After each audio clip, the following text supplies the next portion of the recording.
Subscribe कीजिए हमारे channel wireless classes को और घंटे को दबाकर ऑल पर क्लिक कर दे ताकि आपको लेटेस्ट नोटिफिकेशन सबसे पहले मिलते रहे। आज आपके सामने गति तथा बल के नियम पर आधारित उसके बेसिक्स और उससे संबंधित 45 से प्लस प्रश्न आपके सामने लेकर आए हैं और विभिन्न परीक्षाओं में आपको इससे मदद मिलेगी। आइए देखते हैं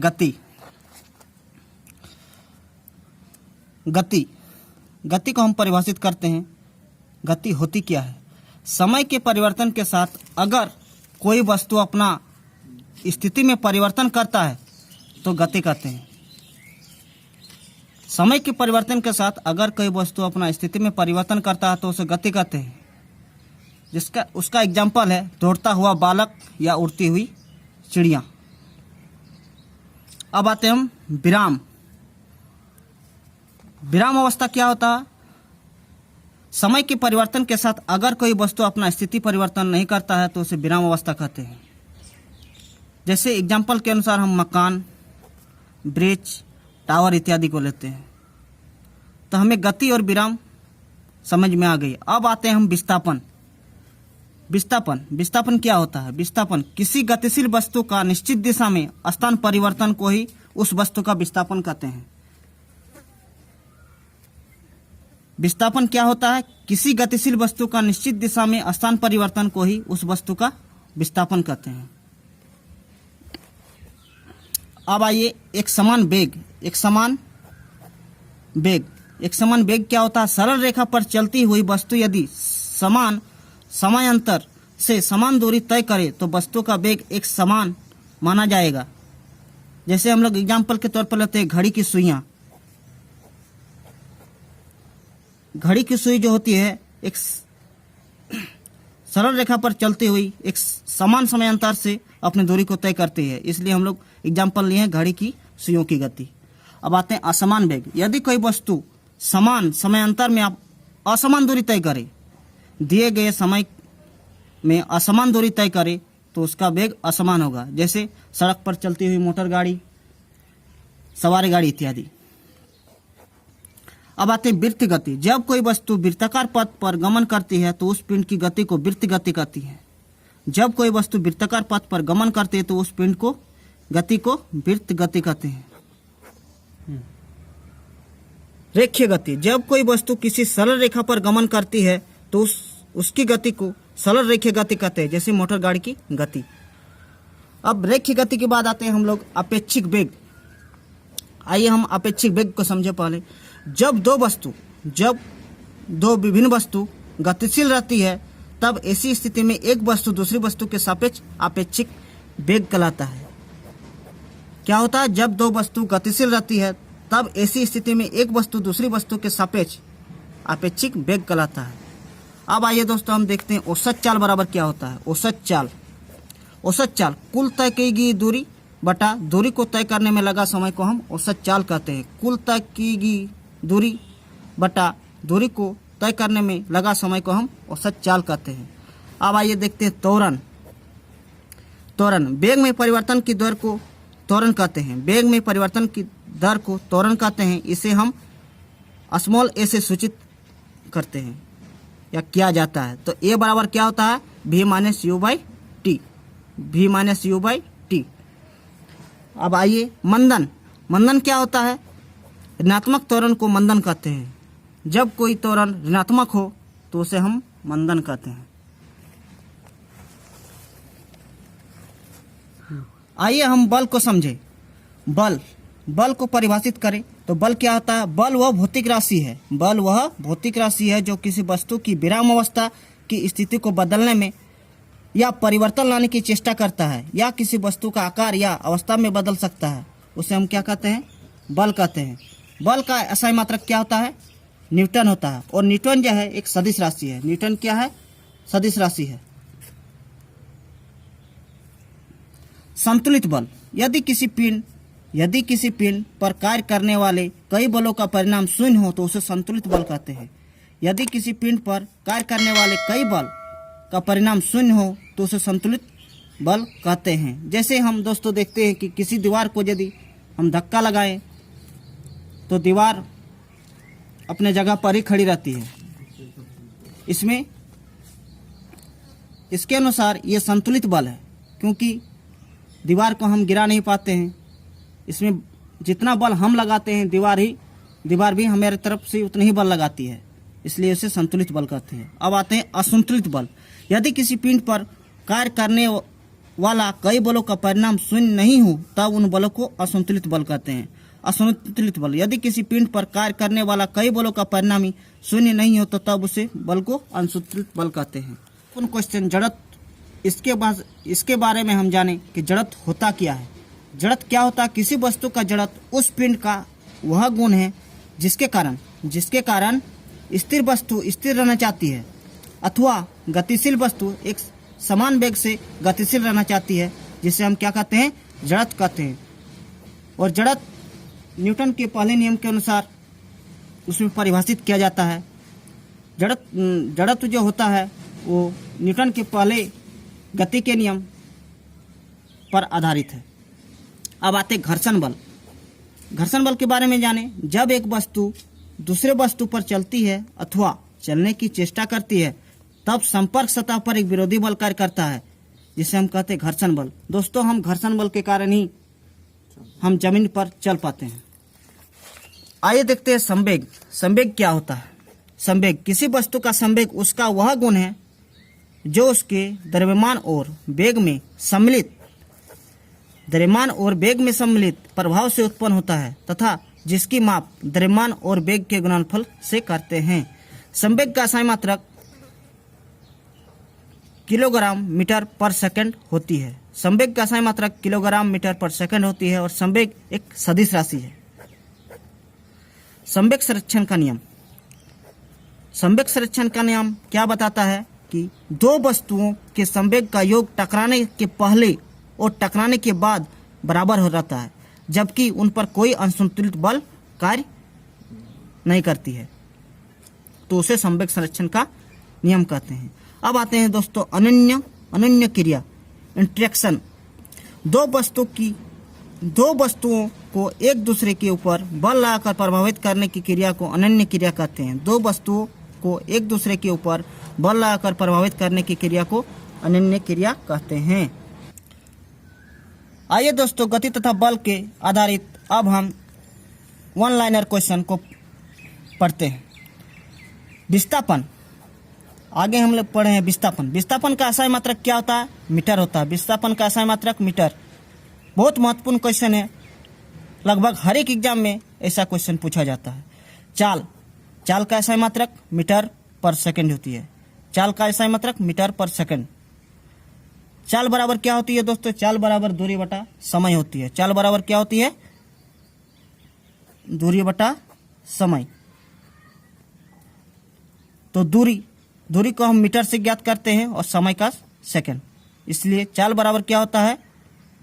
दूरी बटा समय होती है। वेग का SI मात्रक भी मीटर पर सेकंड ही होती है। त्वरण का SI मात्रक क्या होता है दोस्तों? त्वरण का SI मात्रक होता है मीटर पर सेकंड स्क्वायर। त्वरण का SI मात्रक क्या होता है? मीटर पर सेकंड स्क्वायर। आइए दोस्तों देखते हैं ओडोमीटर। बहुत ही महत्वपूर्ण क्वेश्चन ओडोमीटर है। ओडोमीटर क्या होती है? स्वचालित वाहन, जो हम लोग वाहन चलाते हैं, स्वचालित वाहनों में वाहनों की चाल एवं चली गई दूरी को मापता है ओडोमीटर। एक समान वेग से गतिमान वस्तु का त्वरण क्या होता है दोस्तों? शून्य होता है। एक समान वेग से गतिमान वस्तु का त्वरण क्या होगा? शून्य होगा। एक समान वेग से गतिमान वस्तु का त्वरण शून्य होता है। आगे देखते हैं दूरी समय ग्राफ का ढाल क्या प्रदर्शित करता है? दूरी समय ग्राफ का ढाल क्या प्रदर्शित करता है? तो दोस्तों, दूरी समय ग्राफ का ढाल चाल को प्रदर्शित करता है। किसी कृत्रिम ग्रह का विस्थापन क्या होगा? जब वह एक वृत्त पथ के चारों ओर एक पूर्ण चक्कर लगाता हो तो उसका विस्थापन क्या होता है दोस्त? शून्य होता है। क्या होता है? शून्य होता है। अब हम देखते हैं वेग समय ग्राफ के अंतर्गत क्षेत्रफल क्या प्रदर्शित करता है? वेग समय ग्राफ के अंतर्गत क्षेत्रफल क्या प्रदर्शित करता है? तो वस्तु द्वारा तय की गई दूरी को प्रस्तुत करता है। वस्तु द्वारा तय की गई दूरी को प्रदर्शित करता है। नेक्स्ट क्वेश्चन, रेखीय वेग तथा कोणीय वेग में संबंध क्या है? तो रेखीय वेग तथा कोणीय वेग में संबंध है v बराबर r इंटू ओमेगा। v बराबर r इंटू ओमेगा का मात्रक होता है रेडियन। कोणीय विस्थापन का मात्रक होता है रेडियन। कोणीय वेग का मात्रक है रेडियन पर सेकंड। कोणीय वेग का मात्रक क्या है? रेडियन पर सेकंड। नेक्स्ट क्वेश्चन, यदि दो राशियों का परस्पर ग्राफ सरल रेखा हो, यदि दो राशियों का परस्पर ग्राफ सरल रेखा हो तो दोनों राशियों में क्या संबंध है? दोनों राशियों में संबंध होता है एक दूसरे का अनुक्रमानुपाती होता है, एक दूसरे का अनुक्रमानुपाती होता है। आइए दोस्तों, बल का सही मात्रक क्या होता है? बल का सही मात्रक न्यूटन होता है। बल का सही मात्रक न्यूटन होता है। और सीजीएस पद्धति में 1 न्यूटन बराबर 10 का पावर 5 डाइन होती है। संवेग का सही मात्रक किलोग्राम पर मीटर सेकंड होता है। किलोग्राम मीटर पर सेकंड होता है। संवेग का सही मात्रक किलोग्राम मीटर पर सेकंड होता है। संवेग का सही मात्रक क्या होता है? किलोग्राम मीटर पर सेकंड। न्यूटन के किस भौतिक राशि का मात्रक?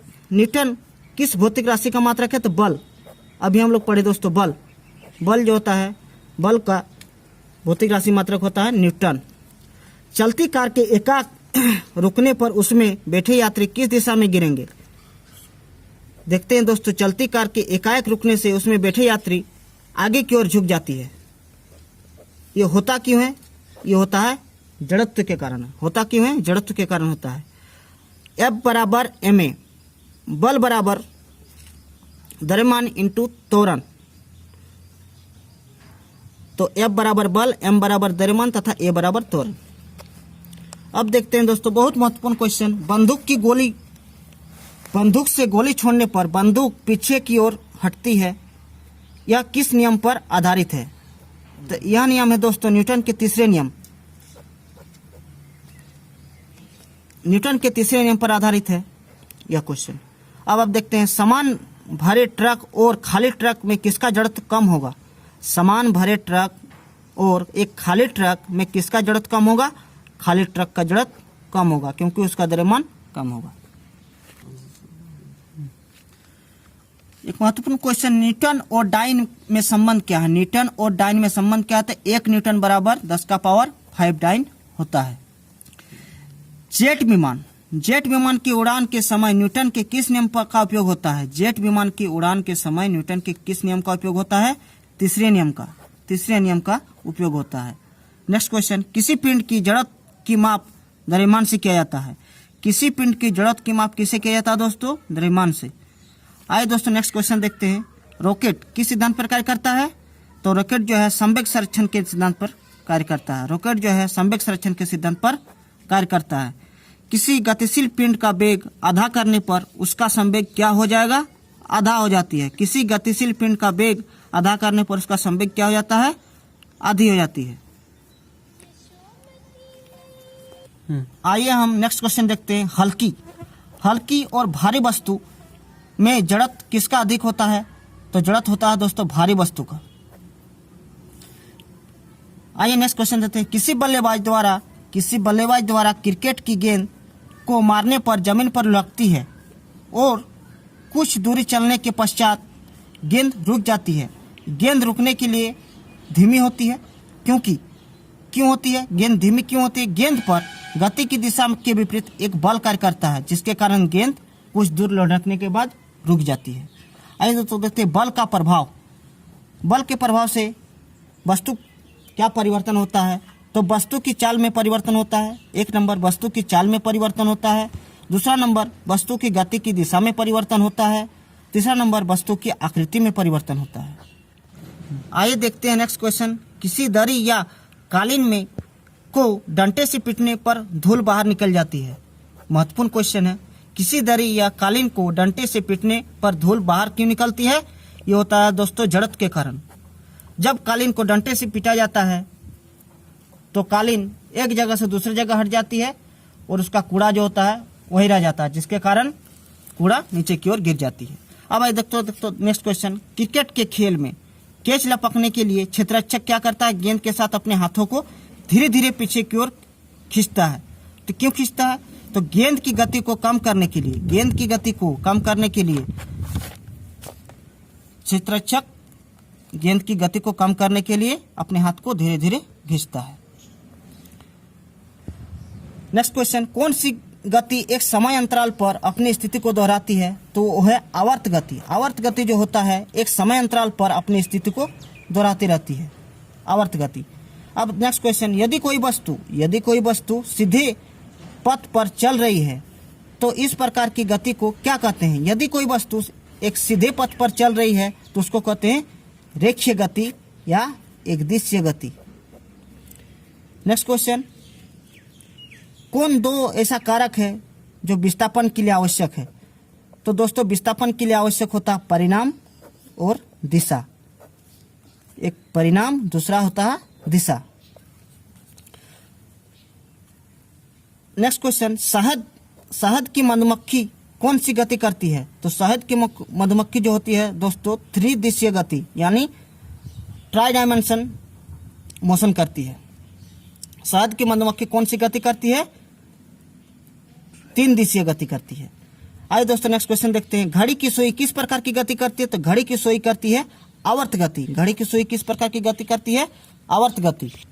आइए दोस्तों नेक्स्ट क्वेश्चन देखते हैं, जब एक वस्तु समान गति से चल रही है तो इसका त्वरण क्या होगा? जब एक वस्तु समान गति से चलती है तो उसका त्वरण दोस्त 0 होता है। गति के प्रथम नियम को किस नाम से जानते हैं? तो गति के प्रथम नियम को जड़त्व के नियम तथा गैलीलियो के नियम से हम जानते हैं।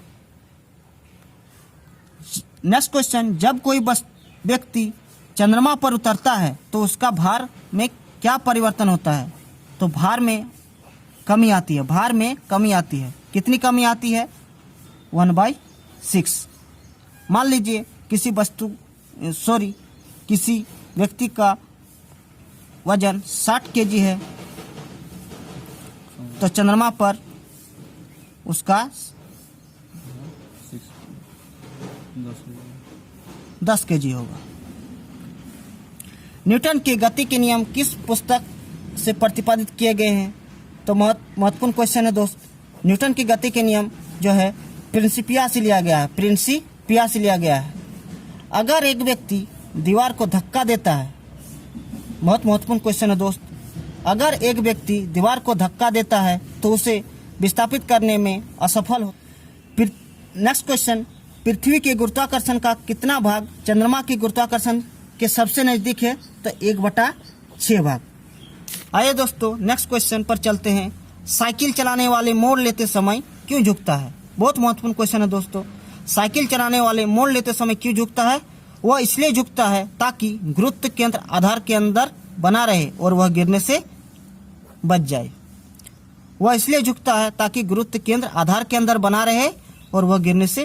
नेक्स्ट क्वेश्चन, आभासी बल किसे कहते हैं?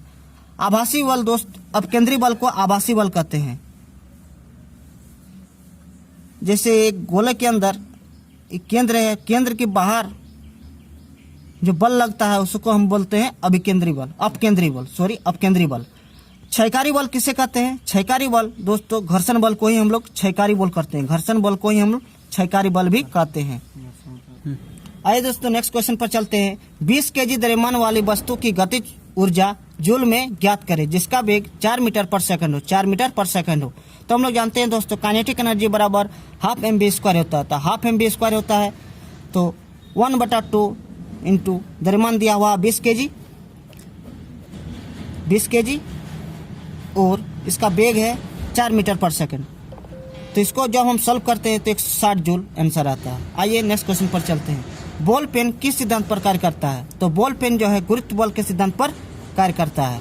नेक्स्ट क्वेश्चन, आर्द्रता का मापन किया जाता है हाइग्रोमीटर द्वारा। आर्द्रता का मापते हैं हम लोग हाइग्रोमीटर से। आइए दोस्तों नेक्स्ट क्वेश्चन पर चलते हैं और बहुत ही महत्वपूर्ण क्वेश्चन है, पवन की गति को मापने का उपकरण को क्या कहते हैं? पवन की गति को मापने का उपकरण को क्या कहते हैं? एनीमोमीटर कहते हैं। क्या कहते हैं? एनीमोमीटर कहते हैं।